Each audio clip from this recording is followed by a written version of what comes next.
শেষ সোমবারে যেদিন নবী ইন্তেকাল করে, সেদিন ফজরের নামাজে সাহাবায়ে কেরাম মসজিদের মধ্যে ভরপুর আসছেন। হযরত আবু বকর সিদ্দিক এরকম ইমামের জায়গায় দাঁড়াইছেন। ঠিক এই টাইমে আল্লাহ নবী সাল্লাল্লাহু আলাইহি সাল্লাম প্রচন্ড অসুস্থ, মাথা তুলতে পারছেন না। আম্মা জান আয়েশা, নবীর বিবি আয়েশা রাদিয়াল্লাহু তাআলা আনহার কামরা হুজরার মধ্যে নবীজি থাকতেন। এরকম মনে করেন জানালা, এই পাশে এই যে জানালার সাথে যে রুমটা বা এটাই ছিল হুজরা।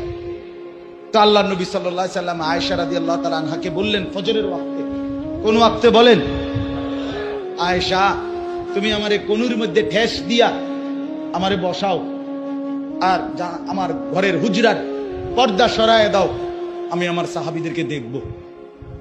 তো আম্মা জান আয়েশা রাদিয়াল্লাহু তাআলা আনহা কোনুর মধ্যে হেলান দিয়ে ঠেস দিয়ে নবীজিকে বসাইছেন, হুজরার পর্দা সরায় দিছেন। আল্লাহ নবী সাল্লাল্লাহু আলাইহি ওয়াসাল্লাম তাকিয়ে দেখছেন পুরা মসজিদ ভরা ফজরের নামাজে সাহাবায়ে কেরাম।